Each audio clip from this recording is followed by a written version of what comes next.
A proposta desse segundo produto, né, referente ao projeto da Sudene, era tratar sobre indicadores, né, relativos à situação dos estados da Sudene, né, da região da Sudene, onde pudesse ser implementadas as leis do ICMS. Certo? Nós reformulamos um pouco aqui o modelo, o final do nosso produto 1. Só para relembrar vocês, a gente fez uma revisão de literatura, em que a gente condensou aí todas as iniciativas de rateio do ICMS, né, que tinham sido implementadas no Brasil, para a área de saúde, educação e meio ambiente, e também todos os estudos que tinham sido realizados até então. Nesse segundo produto, nós tentamos, né, criar um marco lógico para as políticas de incentivo via cota parte do ICMS. Tá? Então, mais uma vez, nossa equipe, né, coordenador Guilherme, eu estou com o coordenador de equipe, e a nossa equipe de pesquisa, a Brisa, Felipe, Tony, Pedro e Wallace. Como eu disse no primeiro produto, nós levantamos aí as principais regras da cota parte do ICMS que foram utilizadas nos estados. O que nós concluímos ao final do trabalho foi que, além de haver uma carência, né, de avaliações robustas, ou seja, avaliações que trouxessem inferência causal, também a gente notou que existia, na verdade, uma frouxidão lógica, né? Ou seja, não existe uma sequência lógica ou um substrato lógico para a avaliação. No sentido de que não era claro como eram os canais de transmissão entre a política, né, e que indicadores serem considerados na hora de fazer uma avaliação. Ou mesmo qual seria a melhor regra, ou então qual os indicadores deveriam ser escolhidos pelo governador do estado para a criação de uma política de rateio via ICMS.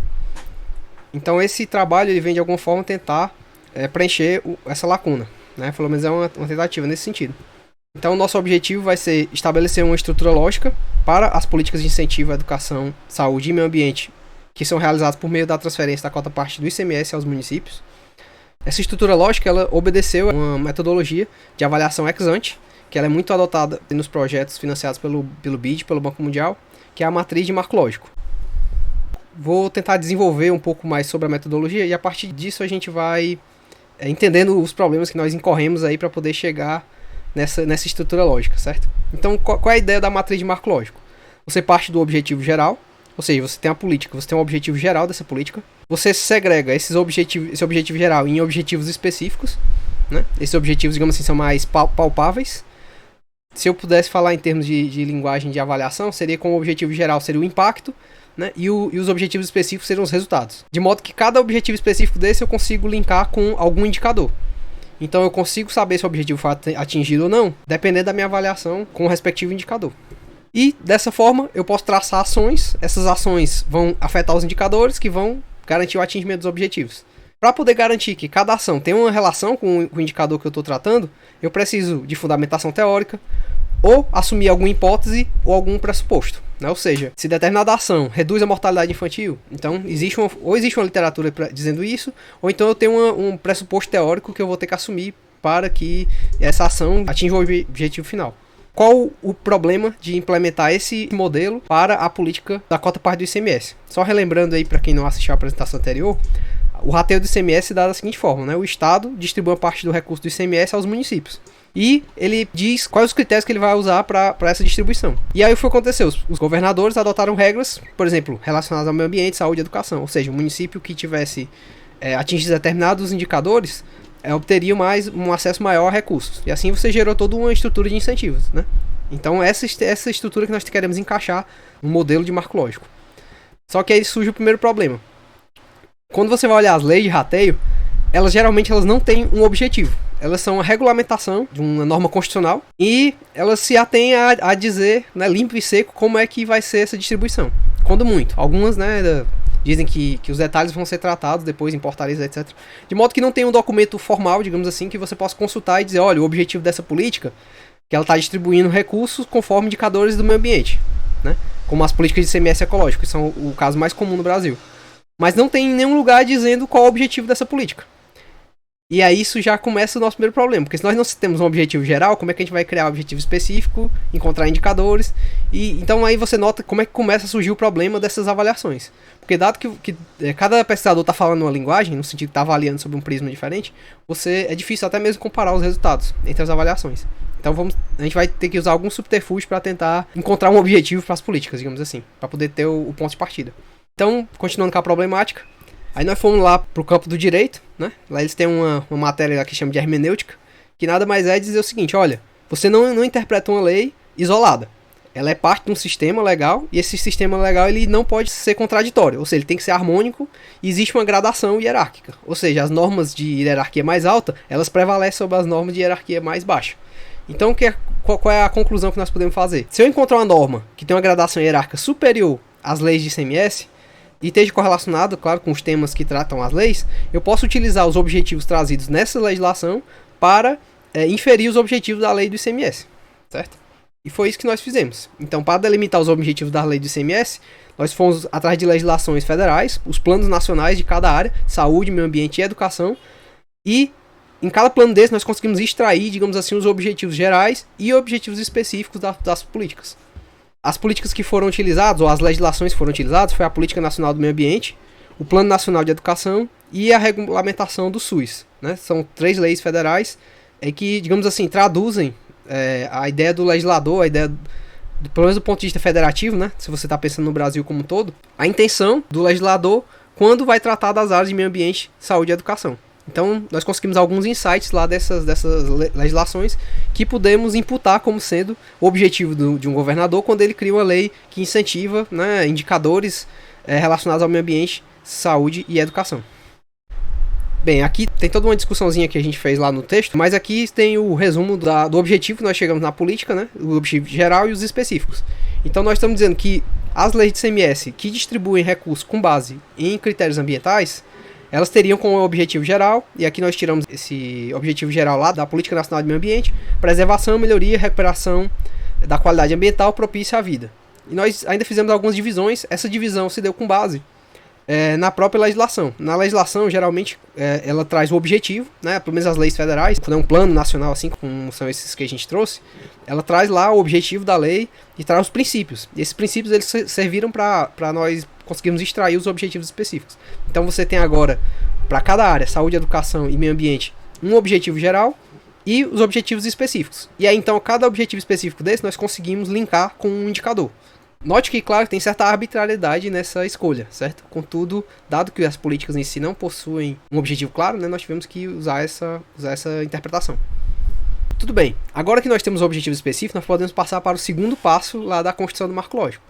Lembra lá, objetivo geral, objetivos específicos, aí nós precisamos selecionar os indicadores. Boa parte do nosso trabalho se detém nessa seleção de indicadores. Existe toda uma metodologia para isso. Na verdade, ela encontra bem consolidada em alguns manuais do próprio Ministério do Planejamento, Orçamento e Gestão, que eu acho que nem existe mais, agora foi incorporado pelo Ministério da Fazenda, salvo engano. Mas esses manuais, eles dizem como é que você seleciona indicadores para uma política pública. Basicamente, você define os critérios de seleção dos indicadores, um critério amplo, né? Ou seja, aqui o nosso critério amplo seria estar relacionado com algum daqueles objetivos que nós trouxemos em cada uma das áreas. Depois você faz um mapeamento dos indicadores candidatos. Esse mapeamento, no nosso caso, ele funcionou da seguinte maneira. Como no produto 1 nós tínhamos realizado um levantamento de toda a literatura e das leis, nós utilizamos todos os indicadores que já eram utilizados pelos estados, todos os indicadores que foram utilizados na literatura e ainda alguns outros indicadores que nós julgamos importantes e fomos encontrando ao longo do período. Depois você vai fazer uma análise de trade-off. Porque acontece, alguns indicadores, apesar deles serem, digamos assim, representativos da área, eles não estão factíveis de serem utilizados para uma avaliação de política. Porque ou ele não tem uma periodicidade correta, ele, digamos assim, é calculado só para uma região e outras não, ou ele é calculado por uma empresa, né, por uma instituição que não tem respaldo, né? Imagina que você vai fazer uma distribuição de recursos, você vai estar mexendo com a vida de milhares de pessoas, então você precisa garantir que essa distribuição se dê sob bases transparentes, né, e que possa ser reproduzida por outros pesquisadores, né, que os próprios prefeitos possam auditar esse rateio. Então você precisa que os indicadores sejam bastante sólidos. E por fim você tem que fazer uma validação dos indicadores, no sentido de que esses indicadores, eles, de fato, eles remetem àquele campo, àquele objetivo que você está dizendo que ele se refere, que você achou que ele se referia. Então nós tivemos que bolar uma estratégia para fazer esse passo a passo aqui. Tá? Então, essa seleção dos indicadores ela foi composta de 2 fases. Uma fase nós chamamos de fase eliminatória, né? Isso também está de acordo lá com o manual de seleção de indicadores para políticas públicas, lá do MPOG. Então nós tivemos uma fase eliminatória, que ela consiste em observar as características dos indicadores e manter aqueles que possuem características mínimas, né, aceitáveis para uma política pública, para o uso de uma política pública. Lembrando que aqui nossa intenção era desde fornecer indicadores que pudessem ser usados para avaliação, como indicadores que pudessem ser inclusive adotados pelos governadores no caso de eles implementarem uma política de rateio do ICMS. Então, inicialmente nós encontramos 158 indicadores, considerando aquela estratégia que foi explicada anteriormente, os indicadores já utilizados, os indicadores da literatura e outros indicadores de outras fontes que nós julgamos importantes. Desses, apenas 58 eles eram indicadores que nós consideramos de resultado e eficácia. No ciclo de gestão da política pública, nós temos algumas fases. E essas fases, elas permitem avaliar a política sobre diversos aspectos. No caso específico das políticas de rateio do ICMS, nosso interesse era indicadores que remetessem ao resultado, digamos assim, ao atingimento do resultado, ao atingimento do objetivo da política. E desses 158, apenas 58 passaram por essa fase. Então nós fizemos uma série de cortes desses 58. Nós removemos 10 indicadores porque eles não tinham periodicidade pelo menos bianual, né? E falando periodicidade anual, mas pelo menos bianual, que era o caso das provas do SAEB, né? Então elas são pelo menos bianuais, então era o mínimo periodicidade que a gente aceitou. A gente removeu também indicadores que estavam muito atrasados, ou seja, a última divulgação era anterior a 2019. Então note que se você vai basear uma política em cima de indicadores, ele não pode ter um atraso muito grande, né? Porque caso esse indicador demore para sair, você vai acabar aviesando a forma de distribuição dos recursos e minando consequentemente os incentivos, né? Então a gente removeu ainda 5 indicadores que não tinham abrangência nacional. Eles derivavam de coletas locais, né, realizadas pelos governadores. Então, como nem todos os estados adotam esse tipo de coleta, a gente não tinha como ter um parâmetro nacional, então optamos por retirar esses indicadores. E por fim, removemos ainda 4 indicadores relacionados ao meio ambiente que eram de difícil obtenção. Como assim? Esses indicadores, apesar de eles serem bem informativos, eles exigiriam um trabalho muito complexo para a obtenção, que era com dados georreferenciados, que era calcular as proporções das áreas de proteção ambiental por município. Isso, a base não é clara. Tipo assim, você não sabe se houve alterações na área das unidades de proteção ao longo do tempo. Então, assim, não seria muito transparente e seria de difícil a obtenção. Então, de cara, nós tiramos esse indicador. Então, nós sobraram 36 indicadores, 8 de meio ambiente, 18 de educação e 10 de saúde. A gente nota que tanto a educação como a saúde obtiveram mais indicadores, né? Principalmente a educação, porque a gente tem já uma cultura histórica aí já de coleta, né, de informações e processamento pelo INEP. E vários indicadores de saúde também, por causa do DataSUS, né, que tem muitas possibilidades, né?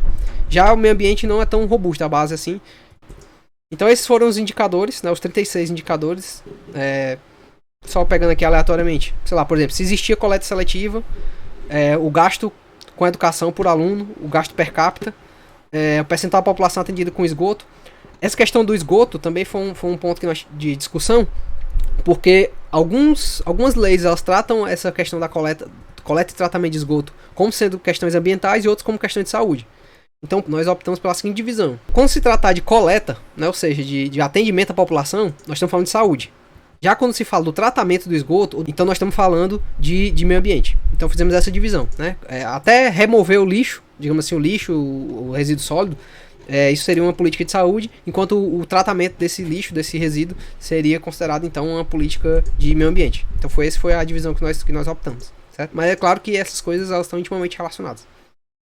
Então assim nós encerramos a fase eliminatória, ou seja, esses 36 indicadores eles estão, digamos assim, são passíveis de serem utilizados pela política, né? Segundo os critérios que nós adotamos.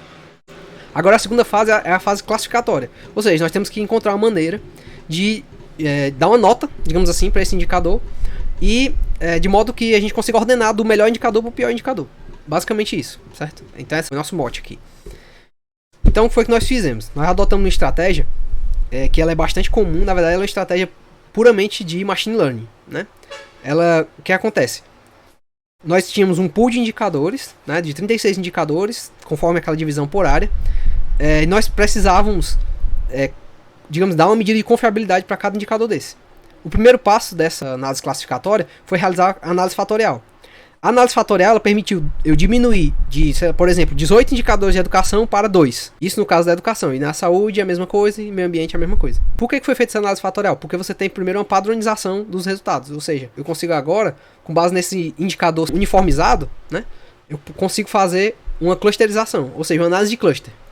Eu consigo separar os municípios entre aqueles bons, que eu considero bons, ou seja, com bons indicadores, e aqueles que não são bons. Essa eu coloquei aqui entre aspas, bom e não bom, porque na verdade isso foi só uma maneira de nomear os grupos. Não necessariamente todos os indicadores de um grupo são necessariamente melhores do que o outro. Então, Como não existe a monotonicidade, é muito temerário a gente afirmar que um grupo é melhor do que o outro. Então, eu utilizei essas medidas resumidas, que foram geradas na análise fatorial, esses construtos aqui, para dividir os municípios em dois grupos. Um grupo que eu nomeei bom e outro que eu nomeei não bom. Esse processo foi feito por uma técnica, né, que chama K-means, né, que é separação por médias. Né? Ele pega... Basicamente o que ele faz? Ele define um ponto central e define uma distância máxima. Se o que ultrapassar essa distância máxima está no outro grupo. Né? O que estiver dentro dessa distância máxima pertence a esse grupo. Certo? Essa é uma técnica de agrupamento, né? Usando o termo mais português. Certo? Então foi feito um agrupamento dos dados dos municípios em dois grupos. Em seguida, nós fizemos um teste de previsão.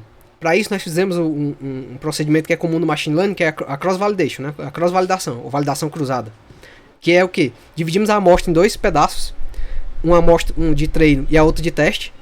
E aí, na amostra de treino, nós calculamos a probabilidade do município pertencer ao grupo bom, dado um indicador. Então, o que foi que aconteceu? Nós calculamos a probabilidade do município pertencer, por exemplo, ao grupo dos municípios bons, dado uma única variável explicativa, que era o indicador. Fizemos isso através do modelo Logit. Então, a variável dependente era pertence ao grupo bom ou zero se ele não pertence ao grupo não bom. E a única variável explicativa era o único indicador que a gente estava testando. Então, nós observamos para esse modelo ultra simplificado qual o percentual de classificação verdadeira que ele dava. Ou seja, a gente fez uma predição. Olha, seta lá o profit, né? Seta a probabilidade do município X pertencer ao grupo bom. E aí nós comparamos os municípios em que ele predizia que ele pertencia ao grupo bom e se ele de fato pertencia. Então o percentual de acerto desse modelo, né? Ele nos deu uma nota, digamos assim, que é a nota que eu chamei de classificação verdadeira, né? Ou seja, corretamente classificado. Então esse percentual de acerto dele seria o quão bom esse indicador é em separar ele entre dois grupos. Então esse indicador seria capaz, ou teria uma capacidade de X% de distinguir entre um grupo e outro. Então ele seria um bom indicador para a política, porque eu conseguiria distinguir um município que, por exemplo, tem um esforço alto e um esforço baixo, por exemplo, apenas com um indicador. Então eu consegui fazer um ranking de indicadores a partir disso. E aí também esse passo a passo aqui da análise fatorial e da construção dos grupos se deu por área, né? Ou seja, foi um para o meio ambiente, outro para educação, outro para saúde. Aqui é a mesma coisa. Tinha um grupo bom e não bom em educação, um grupo bom e não bom em saúde, um grupo bom e não bom em meio ambiente. E aí eu fiz esse teste. Sim, lembrando que eu dividi a amostra em dois, né? Eu usei essa amostra para estimar o modelo e essa amostra para testar. Porque não adiantaria nada eu fazer um overfit, né? Eu testar a predição do modelo no próprio amostra que ele foi estimado, né? Então eu fiz aqui a validação cruzada. Estimei com metade e testei na outra metade. E aí eu observei lá o percentual de acertos que esse modelo tinha. Então eu fiz isso para cada um dos indicadores. Então aqui eu tenho um visual aqui dos grupos, né? Por exemplo, no caso do meio ambiente, aqui eu tenho os dois fatores, né? O fator 1 e o fator 2, que foram os construtos lá feitos pela análise fatorial. E aqui eu tenho a divisão, né, dos dois grupos. O vermelhinho aqui é o bom e o azul é o não bom. E aqui é a mesma coisa para educação e a mesma coisa para saúde. Então, aqui seria o ranking dos indicadores foi gerado por aquele método que eu acabei de mostrar, né? Então, dos 8 indicadores de meio ambiente, o indicador que acertou mais, né, proporcionalmente foi se existe coleta seletiva. Os municípios que têm coleta seletiva, geralmente tem os outros indicadores bons, certo? Então, se eu olhar só para a coleta seletiva, ele é um indicador bem sintético. Ele conseguiria distinguir bem os grupos que tem e não tem. Então, ele seria um bom indicador então, para uma política, dado que ele consegue fazer essa distinção entre os dois grupos. E aqui, na ordem, né? A ordem é a classificação correta. Ou seja, em 86% dos casos, o modelo previu corretamente o fato do município pertencer ao grupo bom, né? E aí os outros dois indicadores atrás dele foram cerca de 67%, que foi a proporção do esgoto tratado e se ele existe aqui é o Plano Municipal Integrado de Gestão de Resíduos Sólidos. Então, aqui é a coleta seletiva, né, é o principal indicador, distribuído aqui pelos municípios do Brasil.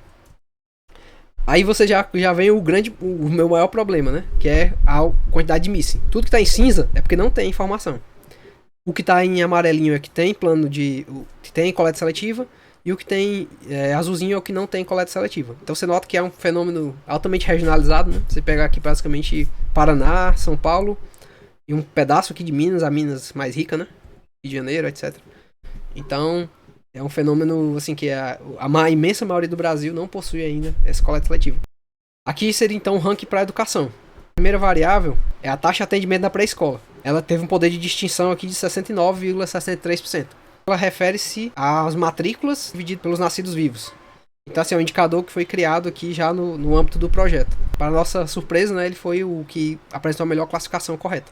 Mais uma vez, a gente não está falando aqui em causalidade. O que a gente está falando aqui é o seguinte, olha, os municípios que têm uma taxa de atendimento boa na pré-escola, provavelmente ele tem tudo bom, ou tem vários indicadores bons. Então, se eu olhar só para esse indicador, ele já me diz muita coisa. É um indicador bem sintético. Esse é o mote, né, que nós estamos tratando aqui. No caso que ele teve aí quase 70% de taxa de acerto. Aí os segundos indicadores aqui, né, foi gasto com a educação, que provavelmente está relacionado, né, com a taxa de atendimento. E aí as taxas de aprovação e reprovação. Já os indicadores que são mais usados, que é tipo o IDEB, né, eles não apareceram bem colocados. Ó. IDEB, os anos iniciais, apareceram lá com... Mas se bem que a diferença é muito pequena, né? Aqui era 59, aqui é 58 praticamente. Então, assim, basicamente tirando a taxa de atendimento, todos os outros tiveram um desempenho parecido. Então, assim, a distinção mesmo foi a taxa de atendimento na pré-escola. Aí aqui também, mais uma vez, coloquei o mapa da taxa de atendimento, né, que foi o principal indicador da parte da educação. Assim, a gente pode ver que, né, tem uma variabilidade razoável, né, aqui entre eles. Agora o nosso ranking aqui de indicadores da saúde. O primeiro colocado aqui foi médicos PSF por 100 mil habitantes. Ele teve um desempenho aí de 76% de taxa de acerto. Então, municípios com uma taxa alta de médicos de PSF provavelmente também tem os outros indicadores melhores. Então ele seria um indicador assim, sintético, né, representativo, segundo os métodos que nós aplicamos aqui. E aqui nós vemos mais uma vez a distribuição espacial. Né, a gente vê que não tem... Ao contrário lá dos indicadores de ambiente, né, de coleta de lixo, você não parece ter... Parece bem espalhado, né? Não tem uma setorização assim muito clara. Uma distribuição espacial muito gritante. Certo? Enfim, essa foi o ponto que nós chegamos até aqui. Né? A gente acredita que esses indicadores eles podem ser usados tanto para fundamentar novas avaliações, quanto para, caso novas leis venham a ser criadas, elas podem utilizar esse tipo de intervenção. A metodologia aí também pode ser aplicada ou expandida para outros tipos de políticas, né? Então fica também a contribuição metodológica. Mas é uma abordagem bem assim, como é que eu posso dizer? Data mining, né? Ou seja, ela olha para os dados mesmo, o que os dados dizem. Ela não tem praticamente nenhum pressuposto teórico por trás. Então, os resultados que nós obtivemos são puramente estatísticos. Então, resta ainda algumas estratégias acessórias. Você nota que nós paramos nos indicadores, né? Como eu disse, os nossos resultados, eles basicamente elegeram aqui indicadores que seriam adequados para a política, conforme essa estratégia que nós desenhamos. Mas ainda resta a terceira parte da construção do marco lógico, que é definir o que a gente chama aqui de estratégias acessórias de implementação da lei de ICMS. A gente viu que, pelo caso de sucesso, que é o caso do estado do Ceará, a gente viu que, provavelmente, né, isso é uma extrapolação, mas provavelmente para que a lei tenha sucesso, ela deve vir acompanhada aí de um plano coordenado de ação. Né? Então, isso até corrobora com o próprio marco lógico. Porque, do ponto de vista do Estado, parou aqui. Né? O Estado definiu os indicadores e começou a distribuir conforme a regra. No caso de sucesso, digamos assim, que foi o Ceará, em paralelo à política, ele teve também um plano que a política ajudou a vender o plano, ajudou os municípios a trabalhar de forma coordenada.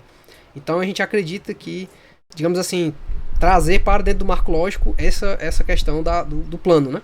Ou seja, se você estabelece um ICMS ecológico, é interessante você ter um plano de ação que os municípios possam adotar. Você estimular determinada área, né, determinada prática no bojo da política do ICMS. Porque isso, digamos assim, tem uma sinergia muito boa. Pelo menos no caso que tem mais evidência, que é o caso do Ceará, e para a educação, né, que é uma evidência muito particular, funcionou provavelmente por causa do PAIC. Né? Tudo indica que foi por causa do PAIC. Então, ter esse plano, ter essa estratégia de coordenação junto com o incentivo do ICMS, provavelmente é uma estratégia que deve ser replicada para as outras leis. Então, resta ainda para a gente incluir esse ponto aqui no nosso trabalho. E claro, né, como eu disse, é uma versão beta, né, até coloquei. É uma versão ainda que nós estamos trabalhando. Primeiro, nós utilizamos uma forma de classificação, de cluster, de análise fatorial. Existem dezenas, né? Então, a gente pode estressar essas premissas e ver se os resultados mudam. Ainda, assim, tá longe de terminar esse trabalho. Ainda temos muitos pontos aí de revisão. E mais é isso, queria agradecer a todo mundo. E agradecer ao Guilherme, agradecer à equipe também pelo trabalho.